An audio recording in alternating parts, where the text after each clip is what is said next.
تین لوگ جب آپ کے سامنے بات کر رہے ہوں تو انہیں روکیں مت۔ والدین، بچہ، غمزدہ انسان، کیونکہ ان کا دل بول رہا ہوتا ہے۔ لوگ سب بھول جاتے ہیں ان سے کتنی محبت کی گئی، انہیں کتنا چاہا گیا، ان کے لیے کیا کچھ چھوڑا گیا، کیا کچھ داؤں پر لگایا گیا، کتنی راتیں جاگا گیا، کتنی صحبتیں انگاروں پر گزاری، کتنے آنسو بہائے گئے، کتنی اذیت سہی گئی، لیکن بھولنے والے سب بھول جاتے ہیں۔ برتن خالی ہو تو یہ مت سمجھنا کہ مانگنے جا رہا ہو سکتا ہے سب کچھ بانٹ کر آیا ہو۔ پھولوں کی مہک کچھ دن بعد ختم ہو جاتی ہے، مگر اچھے سلوک اور اخلاق کی مہک انسان کی موت کے بعد بھی قائم رہتی ہے۔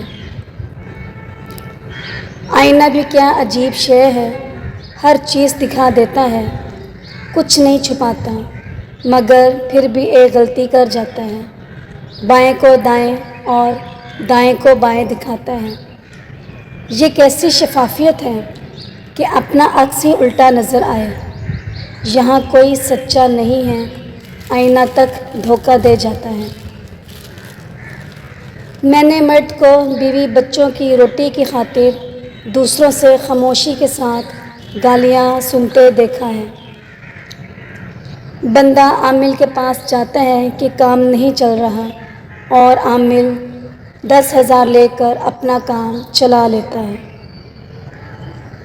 اگر آپ زندہ ہیں تو غلط باتوں کی مخالفت کرنا سیکھیں۔ لہروں کے ساتھ لاشیں بہا کرتی ہیں، تیراک نہیں۔ اب کسی کو بھی زبردستی دو کاموں کے لیے مجبور نہیں کر سکتے، ایک محبت اور دوسرا عبادت۔ جانتے ہیں انسان کسے کہتے ہیں؟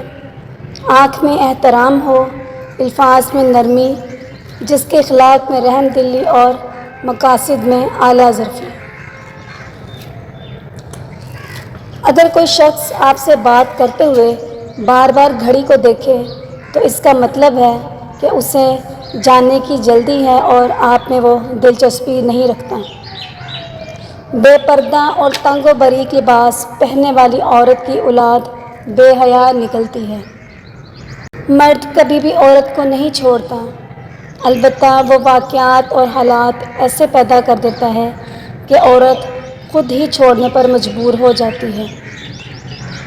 اگر عورت دین کے علم سے جاہل ہو تو خاوند کو تنگی میں ڈال دیتی ہے، اولاد بگاڑ دیتی ہے اور نسل خراب کر دیتی ہے۔ نہ گورا رنگ حسن کی علامت ہے اور نہ کالا رنگ بدصورتی کی علامت ہے۔ کفن سفید ہو کر بھی خوف کی علامت ہے اور کعبہ شریف کا غلاف کالا ہو کر بھی آنکھوں کی ٹھنڈک ہے۔